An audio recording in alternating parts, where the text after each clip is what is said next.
Ang masasabi ko lang sa kanila is just wait, di ba?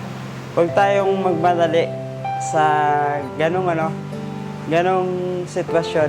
Kasi hindi naman natin alam kung anong mangyayari kapag dumating na yung time na yun, di ba? So, dapat paghandaan muna natin bago tayo pumasok sa ganong sitwasyon. At syempre, kailangan din natin maghintay ng panahon. Syempre, kung ibibigay na siya, tanggapin natin. Kasi di ba blessings yan. Hindi naman natin yan syempre, yung tatanggihan. Kasi binigyan ni Papa Jesus sa atin. Pero kapag di pa siya dumarating, huwag nating madaliin yung pagiging magkaroon ng anak, di ba? Kasi mahirap, lalo na sa panahon natin ngayon, di ba? Pag wala kang trabaho, di ba? Tapos nagkaroon ka bigla ng anak. So, hindi ikaw yung mahihirapan, yung baby. Kasi, syempre, lalaki siyang, alam niyo yun, kasi hindi naman sa, guys, di ba? Mahirap kasi paglaki niya, may gusto siyang bilhin na ganito, gusto niyang laruan, tapos ikaw wala kang trabaho, hindi mabigay sa kanya. Siyempre, ikaw din yung masasaktan. Siyempre, nakikita mo yung bata na nahihirapan, na hindi niya makuha yung gusto niya. So, kaya, kung meron kang time na maghintay ka, huwag kang magmadali. Yun lang.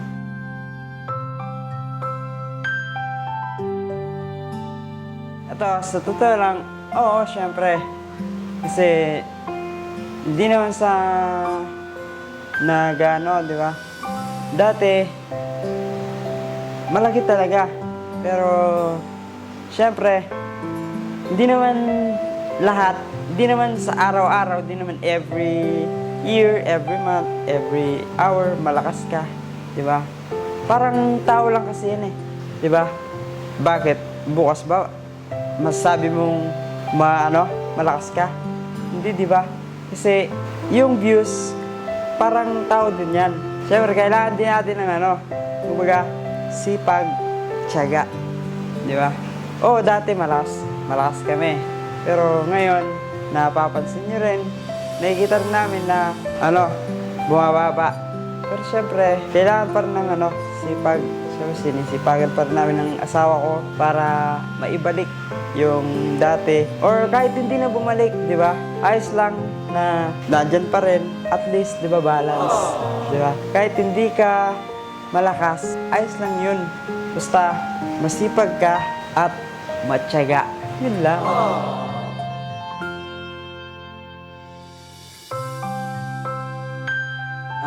Marami. Lalo na nung kaming dalawa ng asawa ko na naghihirap kami nung mga time na wala na talaga. Parang bagsak namin. Parang gusto na namin sukuan. Gusto na namin umalis sa social media. Pero meron lang akong isang naisip. Di ba sabi nila, kapag nasa isang comfort zone ka lang, huwag ka mananatili dun sa gitna. Subukan mo din kumaliwa, kumanan. Di ba? Kasi kung lagi ka dun sa gitna, wala. Dun ka na lang. Hindi ka na aangat. Hindi ka na lalakad. Kumbaga hindi ka na uusad. Di ba? Dapat kailangan mo ring mag-isip or ng ibang paraan para syempre makalakad ka. Para sa sakyan lang yan, pag walang gas, hindi ka makakaandar, di ba? Parang tao din yan. Pag hindi ka kumain, hindi ka makakalakad. Gutom ka, di ba? So kaya ginawa namin ng asawa ko, nagtulungan kami para makalakad kami, makaalis kami dun sa comfort zone na yun, yung bilog. Makalabas kami dun sa bilog na yun. So sinubukan namin lahat. So sa awa ng Diyos, ayan, medyo nagiging okay. Kaya very, very thankful kami ng aking asawa kasi hindi kami palagi pinapabayaan ni Papa Jesus. Siyempre, minsan palagi din kami nagsisimba dyan sa may simbahan sa Antipolo. So, ayun, basta kami ng aking asawa, lahat ng mga pagsubok siguro na pagdaanan na namin. Kaya thank you, lalo na sa mga sumusuporta sa amin. Di din nila kami iniwan. nanatili sila, naniwala, at hindi sila nagpadaig sa mga basher. Di ba? Yun lang.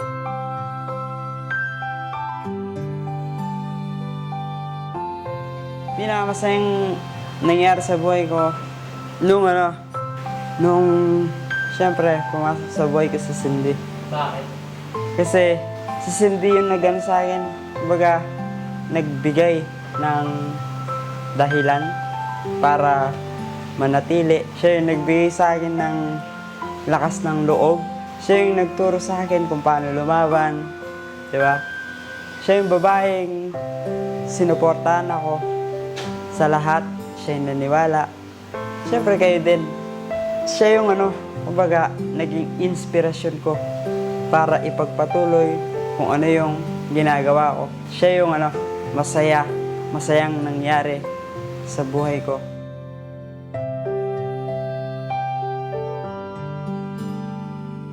Wala. Bakit? Kumbaga, masaya na ako ngayon eh. Ba't pa ako magsisisi? Kontento ka ba sa buhay mo? Kontento na ako sa buhay ko. Masaya ako kasama ko, asawa ko. Masaya kami namumuhay ng masaya, nang walang tinatabang ibang tao. Di ba? Hindi mo naman kailangan magsisi. Or syempre, kailangan mo rin kumbaga, maging masaya palagi. Huwag mong isipin yung mga bagay na makakapaglungkot sa'yo, na makakapag-down sa'yo para hindi mo na ipagpatuloy yung ginagawa mo. Yun lang.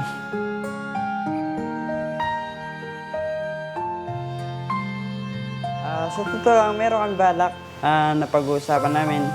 Minsan napag-uusapan namin dalawa kapag nasa kwarto kami. Minsan nga gusto namin, ngayon na agad eh. Kaso hindi pa namin kumbaga wala pa kaming, alam nyo yun guys, di ba? We need budget, di ba? Hindi naman basta-basta magpapakasal ka lang. Di lang basta-basta pupunta ka ng simbahan tapos papakasal kayo ng pare. Di ganun. Siyempre kailangan nyo ng pera para sa di ba? Yung reception. So minsan napag-iisipan namin kung mauuna ba kami sa hindi, kung mauuna ba kami sa sa mayor. Yung, alam nyo yun guys, sa west. Minsan napag-iisipan namin kung west ba, mauuna. Siyempre, kung mabibigyan kami ng pagkakataon, mas gusto talaga namin ni Cindy sa simbahan, di ba? Para lahat, yung mga family side niya, family side ko, ma-invite din dun sa simbahan, di ba? Nang nakikita nila na ikinakasal kami sa harap ng Panginoon. Yun lang.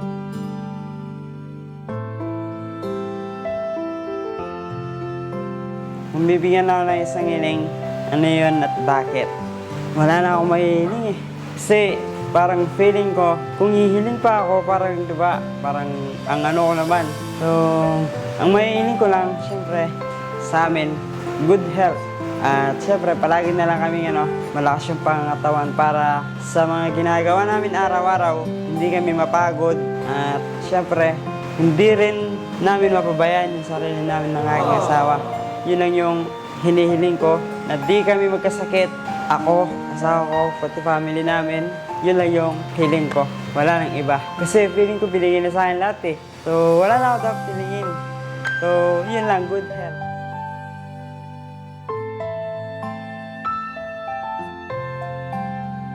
Kasi hindi pa binibigay. Simple as that. So, minsan napapatanong kami kung bakit wala pa, kung bakit hindi pa binibigay. Minsan nandoon yung pressure, syempre as babae.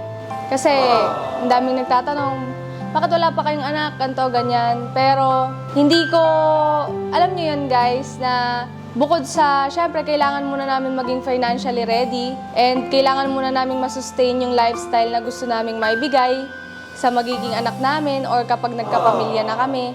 Gusto namin nasa ayos din lahat bago kami pumasok sa isang certain situation na alam namin na isang malaking responsibilidad. So, syempre, ang pag-anak, hindi yan basta-basta. Kinakailangan niya ng, syempre, financial, kailangan ng pera, kailangan ng budget. At syempre, kapag nagkaanak na kami, doon na kami papasok sa responsibility na malaki bukod sa lahat ng mga napagdaanan namin dalawa ni Mariano G. Tsaka hindi madaling maging isang magulang. So pakiramdam ko dapat handa kaming dalawa ni Yano. As in, matatag na kami, matibay na yung pundasyon ng relationship namin. Para kung ano man yung problema na dumating sa amin, bilang mag-asawa, bilang isang pamilya, kaya naming harapin.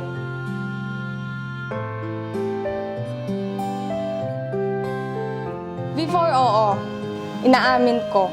Kasi, syempre, kahit kayo guys, no, makikita niyo yung yung difference ng views before sa views namin nowadays. Kasi sobrang laki ng kinaibahan. So aware kami doon, aware kaming lahat doon, aware kami ni Yano. So ang naisip ko lang is merong kanya-kanyang peak ang mga tao. So para sa amin, yung peak namin is natapos na.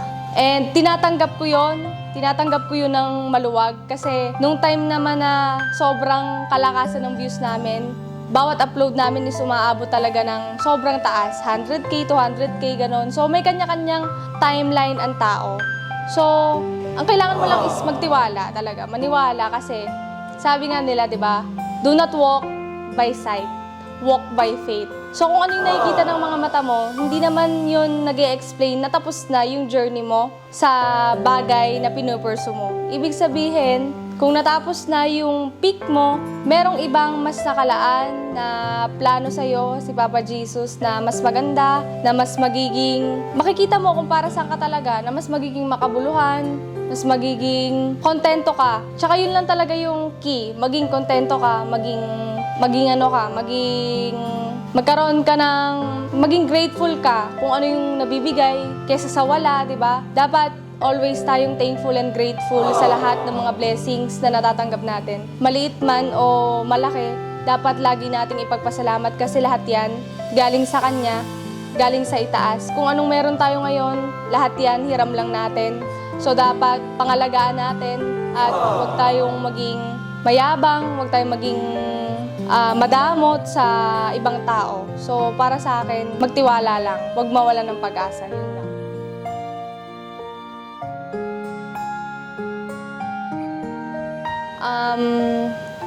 Nung time na nagsisimula kaming dalawa ni Yano, bilang kaming mag-asawa, kaming dalawa lang.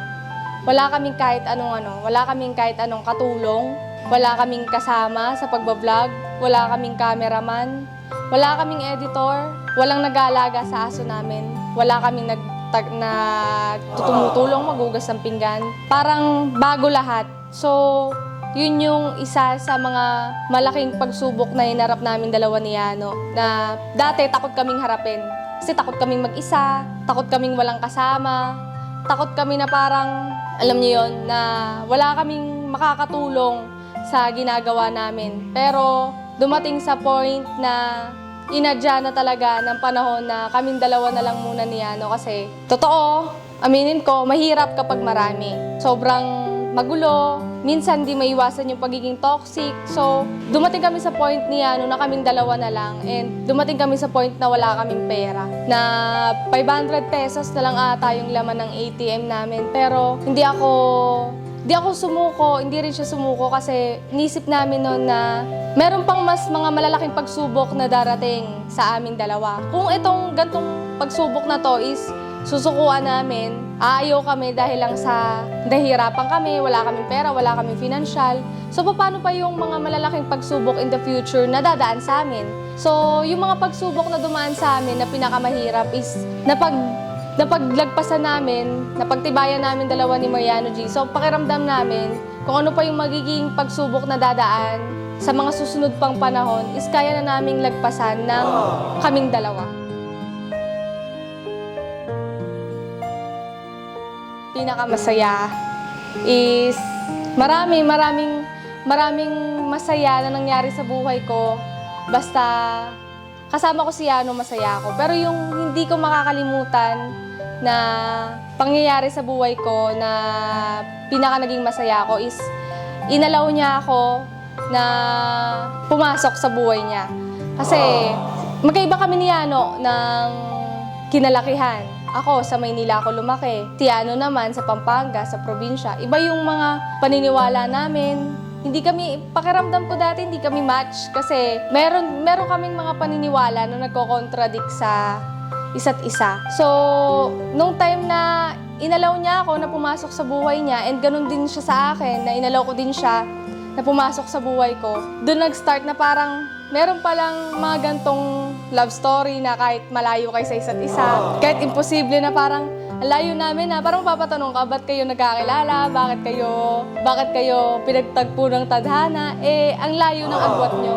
So, doon nag-start na sobrang naging masaya yung buhay ko. Hindi naging madali, hindi naman always na masaya, hindi naman always na wala kaming problema. Pero dumating sa point na dahil kay Yano, nahanap ko kung para saan ako, mas nakilala ko yung sarili ko, mas nakilala ko siya ng sobra, at mas naging matibay ako as a person kasi dahil sa kanya. Kasi hindi niya ginawang imposible na parang i-ano niya ako, parang hinayaan niya ako na parang magdesisyon sa mga bagay-bagay na alam kong makakabuti para sa amin. Kaya para sa akin, naging masaya ako kasi nakilala ko si Yano at mas nakilala ko yung sarili ko dahil sa kanya.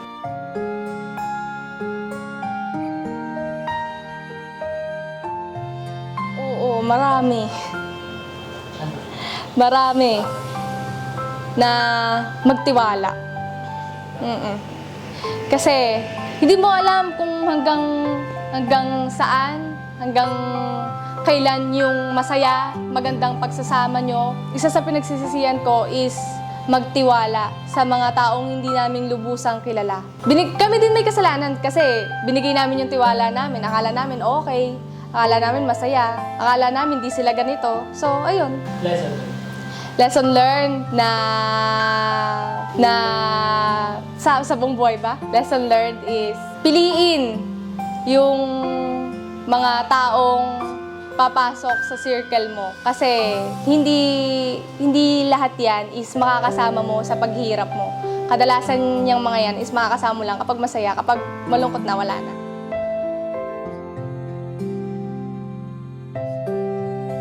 Oo naman, kaming dalawa ni Mariano G, hindi nawawala sa plano namin yan. Everyday halos na pag-uusapan namin, lalo na kapag kaming dalawa na lang sa kwarto. Hindi ibig sabihin na hindi pa namin nagagawa, is wala kaming balak na magpakasal. So, kaming dalawa ni Mariano G is nagpa-plan kami kung ano bang mas maganda. Minsan gusto namin magpakasal, para lang makasal kami, gusto namin magpakasal sa West. Pero naisip namin na gusto namin kapag nangyari na sa buhay namin yung ganong situation is masaksihan lahat ng mga taong malalapit sa amin, relatives, family ko, family ni Yano. Gusto namin lahat sila is kasama sa celebration na gagawin namin, which is yung pagpapakasal. So ayaw naman namin solohin ni Yano yung ganung moment kasi sa dami ba naman ng pinagdaanan namin sa aming dalawa, sa mga pagsubok na pinagdaanan namin kasama family niya, kasama family ko. So deserve nilang lahat na makita na mag-isang dibdib kaming dalawa ni Mariano G. Isang hiling. Hirap naman ng isang hiling. Ano ba? Marami kasi akong hiling eh. So, kung bibigyan ako ng isang hiling is to turn back time. Bumalik sa nakaraan. Para may ayos lahat ng mga bagay na maling desisyon namin.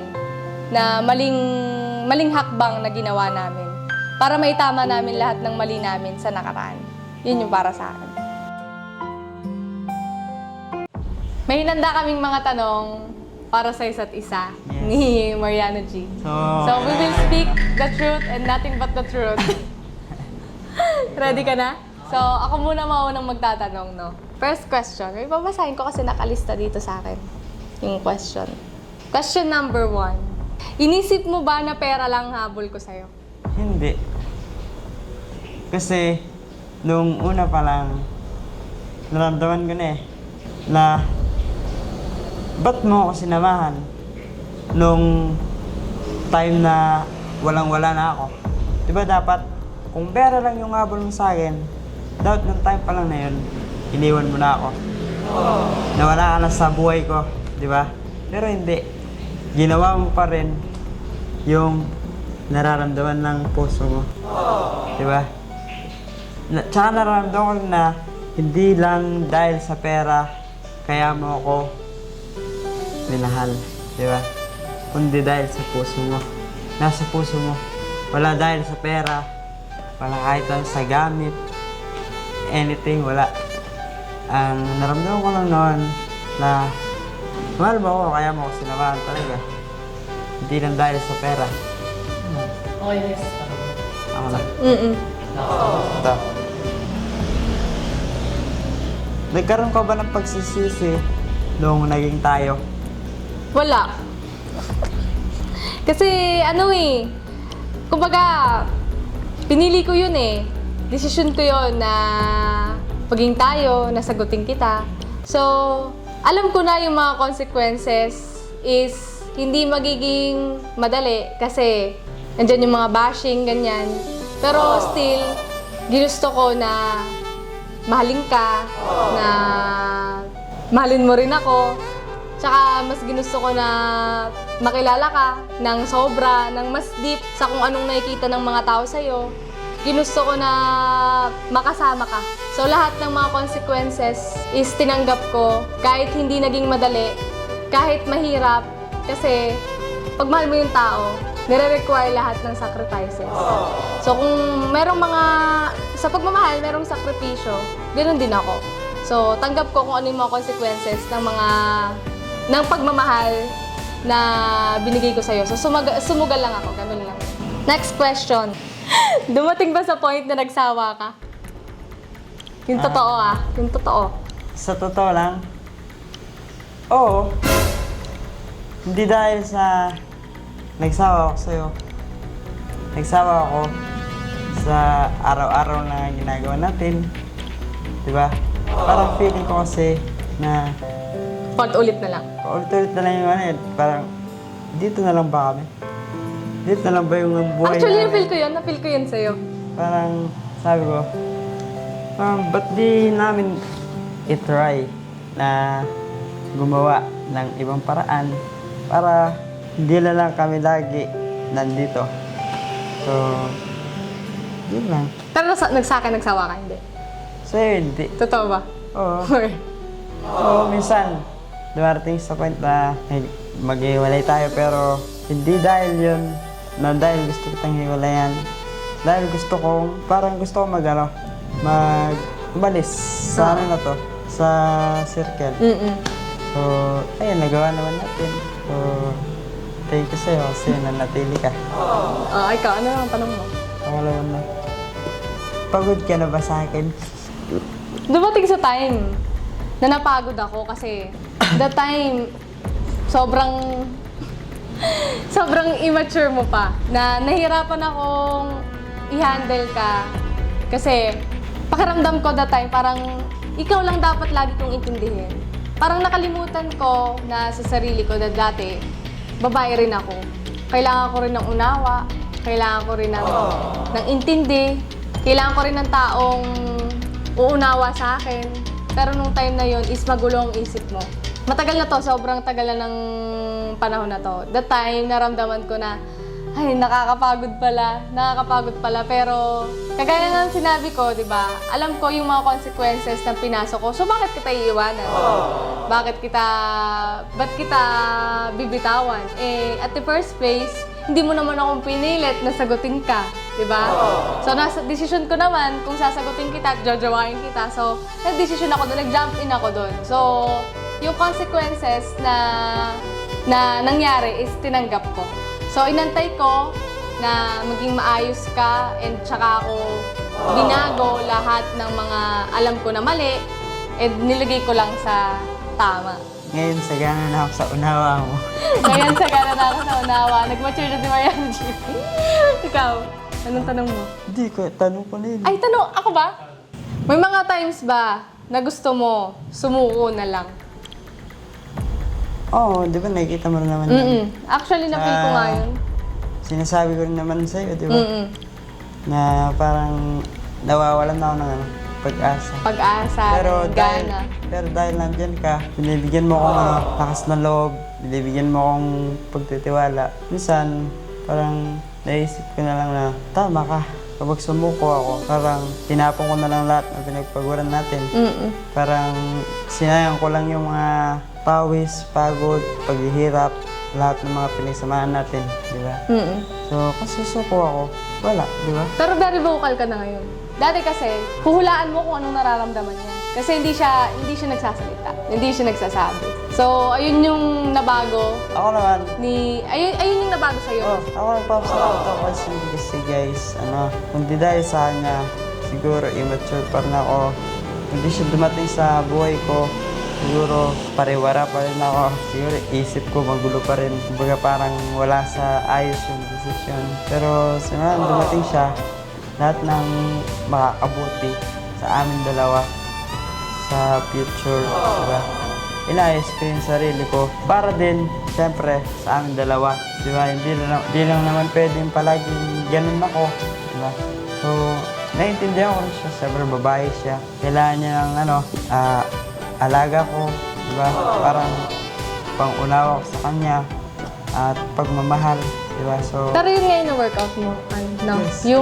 Yung pagsasabi, maging vocal. Kasi dati pag tinanong mo siya, anong problema? Wala, hindi siya nagsasalita. Ngayon, dahil kabisado ko siya, dahil kilala ko siya, alam ko kapag may problema siya. Alam niya na kapag lumapit ako sa kanya, anong problema? Alam niya na alam ko na meron siyang dinaramdam o meron siyang dinidibdib. So ngayon, very open siya sa akin kung anong nararamdaman niya. Dati nahiya siya eh. Lagi niya sinasabi sa akin, nahiya ako magbukas sa'yo, nahiya ako mag-open sa'yo. Pero ngayon, sinasabi niya na kung ano yung nandito, tsaka nandito. Pareho. So, balance. minsan ba, naisipan mo na akong sukuan? Oh my God. Oo. Bakit? Kasi dumating sa point na ako, kahit anong hirap ng buhay, kasi sanay ako dyan eh. Sanay ako sa hirap. Hindi naman ako laki sa pera. Hindi kami Nagsanayaw. laki sa layaw, Jet Rocks. Hindi kami ganun. Hindi kami laki sa yaman. Kami ako, ng mga kapatid ko, panganay ako. So, lahat ng hirap siguro, nadaanan ko rin. Dahil average family lang din kami. Ang muntik nang magpasuko sa akin is yung nagkaroon ka ng ugali na parang nandito ako sa tabi mo pero para akong hangin. Alam mo yun, hindi mo na-appreciate yung mga ginagawa ko. Even the malaking small things, bigger things, parang pakiramdam ko, hindi mo nakikita nung time na yon. Ito ay matagal na. Sobrang tagal na nito. Wala pa tayo nito sa Cavite. So, parang inisip ko na lang na parang, what if umuwi na lang ako? Kasi pakiramdam ko wala naman akong kakampi dito. Parang ganun yung nasa isip ko nun. Pero nilaban ko pa rin. Still, hindi ako nawala ng pag-asa na makikita mo yon. Alam kong makikita mo yon, mababago lahat ng pananaw mo, ng pagtingin mo sa isang bagay. So, hindi naman ako nagkamali. Meron bang mga oras na in love or natukso ka sa iba? Na gusto ka sa iba? This time, pass. Kahit pass. Dati hindi ako na-in-love eh. Na-tempt. Na kumbaga parang Tukso hindi lang. ako sa, mo yun, parang diba, may mga lalaking gagawa sila ng kumbaga parang ginagawa lang nilang playtime. Yung iba, para yung nararamdaman nila sa puso nila mawala. Diba? So that time, pero di siya, Hindi mo minahal. di ko minahal, tsaka di ko kinaya. Kasi every night dati, parang palagi, ikaw yung nandito, tsaka nandito. Pag natutulog ako, di ako makatulog nang hindi kita naiisip, kamusta ka na kaya doon sa ganitong lugar. Kumain ka na kaya, ganun. Parang sabi ko, kung mag-ano ako ng iba, di ba, na hindi ko naman mahal, sabi ko, ba't di na lang ikaw yung mahalin ko. So, this time, now, wala. Kasi parang naisip ko, kung kung maglolo ko pa ako, di ba? Parang sino ako? Parang sabi mo sa sarili ko, ba't ko pa sasayangin yung binigay sa aking pagkakataon ng asawa ko, pati pasasayangin yun, di ba? So, sabi ko, kahit maraming ano dyan, mga babaeng nag-ano, pero syempre, siya lang yung ano eh, kumbaga, ano na siya dito, siya na yung nakatatak. Wala nang makakasira, wala nang makakabuwag dito sa puso ko. Siya na yung ano, di na ako ano, nagkagusto sa iba. Simula nung Nangyari yun. nangyari yun, ikaw na lang yung ginusto ko, wala nang iba. Ano yung masasabi niyo sa mga natitirang fans niya na patuloy lang sumusuporta sa inyo, ano man ang mangyari, nandyan pa rin? Ano yung mabibigay niyong words para sa kanila? Ang tatag nila. Sobra. Kasi kami dumating kami sa point na sumuko na talaga. Kami dalawa ni Mariano G. Alam niyo yung pace na yun na nawala talaga kami sa YT. Nawala talaga kami. Pero sila, kahit saan kami magpunta, nandiyan dyan sila. Mapa ibang apps, mapa FB, mapa TikTok, mapa Bigo, mapa saan. Nandiyan dyan sila parate. Nagpapasalamat kami sa kanila. Kasi isa rin sila sa nakita naming dahilan kung bakit hindi kami sumuko. Kasi sabi nga nila, di ba, kung merong isang taong naniniwala sa'yo, magpatuloy ka. Sila hindi lang sila isa, ang dami nila. Oo, nabawasan, pero natira yung mga totoo para sa akin. Kaya nagpapasalamat ako ng sobra sa mga sumusuporta sa amin dalawa ni Yano. Yun. Ako din. Napaano nila, kumbaga parang, kumbaga sa last to live, sila yung natira. Oo. Last man Kumbaga, standing. Last man standing, sila yung nanatili. Totoo. Hindi nila kami Iniwan. Diba? Nandiyan sila palagi. Kahit saan kami mag-upload, sinusuportahan nila kami. Kahit saan kami mag-live, nandiyan sila para manood. Alam mo yun, sobrang na-appreciate lang namin yung ano nila, yung effort na hindi sila umalis. Kasi, di ba, alam niyo yun, kami, nawawalan na kami ng pag-asa. Sila may pag-asa. Di ba? Sila, lagi Kumbaga, silang magpatuloy, kaya nyo yan, nandito kami hanggang mabot nyo yung mga pangarap nyo. Ito yung mga taong suporta lang talaga. Kumbaga sila yung ano, yung nagbibigay pa rin sa amin ng lakas ng Lakas, loob totoo. para ipagpatuloy kung ano yung ginagawa namin. Kaya nagpapasalamat kami sa lahat ng mga sumusuporta, sa lahat ng mga nanatili, and syempre, sa lahat ng mga nanatili, nagpapasalamat kami ng sobra-sobra. Opo. Kaya- Totoo, isa po kayo sa dahilan Kung bakit kami kung bakit kami nagpatuloy. nagpapatuloy. Oo. Kaya, Kasi dumating talaga sa point na sobrang laga pa kami ni Yano. Pero naisip ko na maraming naniniwala talaga sa amin. So, wala kaming karapatang mapagod kasi hindi sila napapagod sa amin kahit nasa saan kami.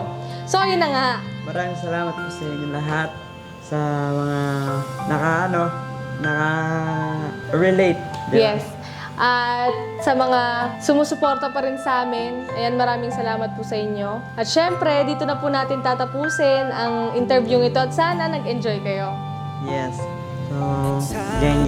See you in the next vlog. Bye-bye! So would it be cool to